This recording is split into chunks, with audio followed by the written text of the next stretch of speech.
Alright, Sniper 155, sila sir po no, doon maipo sa atin. Nagpa-install po ng package number 12, no, which is PIA horn, yung mini driving light natin, running lights, yung combo lights, rapid horn, horn switching, tapos yung passing switch natin, no. Okay, check natin dito, no. Mula rito sa taas mga sir, no, naglagay na po tayo ng tri-switch, original MSM po yan. Tapos passing switch, horn switching, lahat po yan dumaan po sa isang harness. Okay, yan po, no. Kung mapapansin nyo mga sir, no, wala po tayong makikita mga wiring na naka-expose. Lahat po yan naka-covered po, no, ng rubberized tape. Okay, mula rito sa taas, pababa po yan. And then papunta na po yan dito, isang harness po. Ayan. Okay, ayan, no. Lahat po ng mga electrical wire po natin, hiwalay po yan sa main harness ng motor. Ito po yung galing sa Yamaha, hindi po natin ginagalaw. Ito naman po yung bago natin gawa. Okay, kung mapapansin nyo, no, dito marami na tayong i-install, pero kukunti po yung makikita nating wiring sa loob. Andito po lahat. Okay, lahat po ng ginamit natin dyan automotive wire na po, no. Talagang makakapal po yung pagkahibla.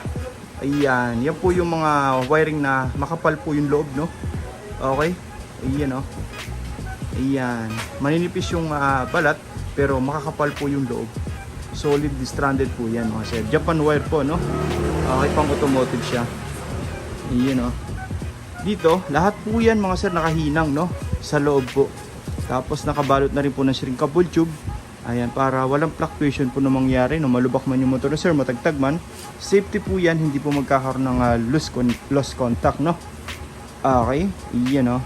Tapos, ayan, nakabalot na po siya ng rubberized tape. Binabalot po natin para heat resistant, ano, mag-on man tayo ng makina in long run.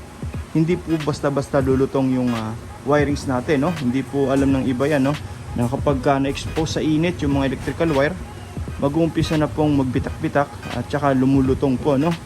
Okay, tsaka isa pa,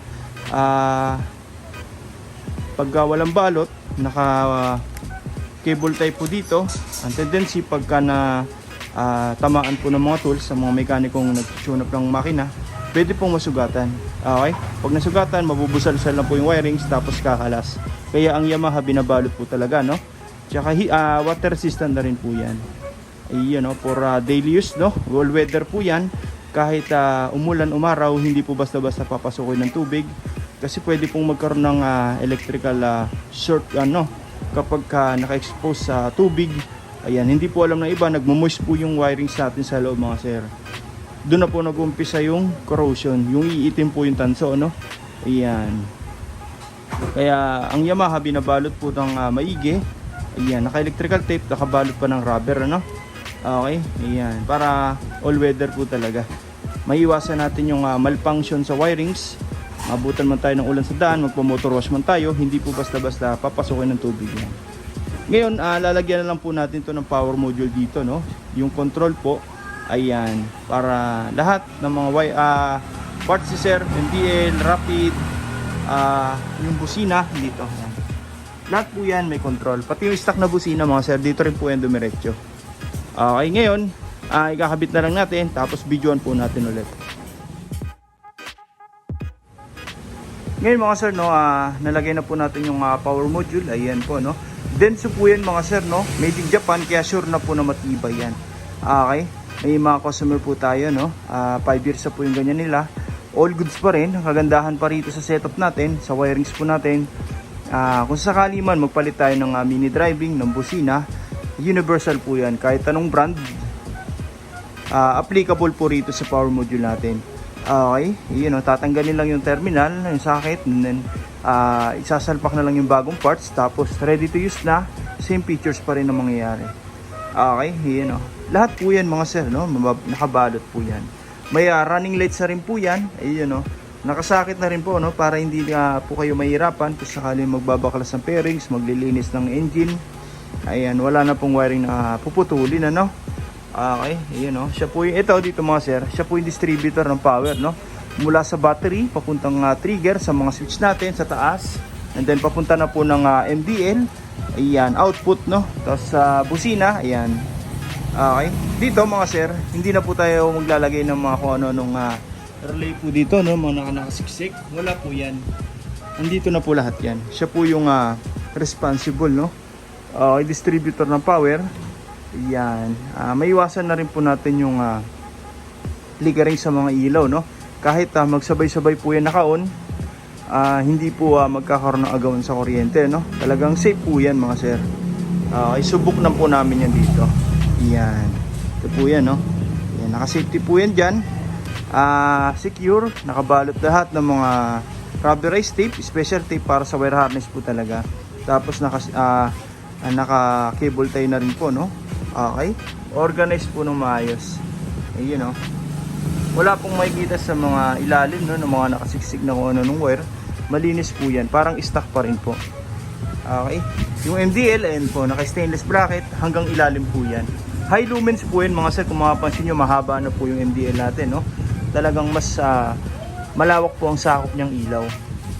Okay, tapos nag-additional na rin pala tayo dito, sir, ng voltmeter with charger, no. Yan, no. 3.0 amperes po yan, fast charging na, at the same time merong voltmeter, no, for monitoring yung baterya natin. May on off na rin po para pwedeng patayin, no. Tapos may takip na rin po yan, mga sir, para in case na umulan, hindi po basta-basta inabot ng tubig. Ito po yung busina natin. Ayan, naka-harness din po yan. Yan, no, legit PIA, hindi po tayo naglalagay ng class A, ano. Okay, yung stock na busina dito pa rin. Ayan. Dito sa taas, mga sir, no, okay na po rin yan. May rapid horn na rin. Tapos sa maganda pa rito, walang mga nakasiksik po na electrical wire yan. Malinis po yan. Na pwede po kasing pagmulan ng electrical short, no. Nagkasusuksok po dito. Tapos pag nahugot, nagkadikit-dikit, ayan, mag-short po yun. Okay, ikakabit na lang po natin yung yung mga pairings, tapos testing na natin. Okay, ngayon natapos na po natin yung motor ni Ra 155. Nagpa-install sila, sir, ng package number 12, no, which is running lights, mini driving light, combo lights, rapid horn, PIA horn, ayan, horn switching, stock to loud, yun, no. Okay, ayan, umpisa natin dito sa running lights, no. Dito, mga sir, kung mapapansin nyo, gumagalaw po yung ilaw nya, no. Dito pwede po nating steady yan. Okay, may remote po siya, may patayan na rin, tapos may bukasan, no, wireless po siya. Okay, dito pwede po tayong mamili ng kulay. Steady po yan, ano. Okay, blue, ayan, green, ayan. Okay, magpalit man tayo ng decals ng motor, meron po tayong ilaw na mababagayan, no. Okay, ayun, no, ice blue. Ayun, no, kabilaan po yan. Ang maganda pa dyan, mga sir, sumasabay po yan sa signal light. Okay, ayun, no. Okay, kahit sa hazard po, no.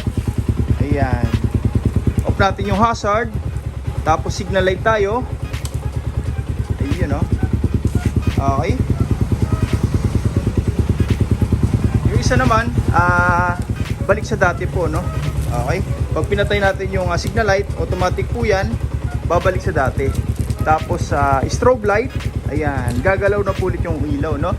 Ang maganda pa dyan, mga sir, hindi lang po isang set, isang mode, no. Marami pong mode dyan.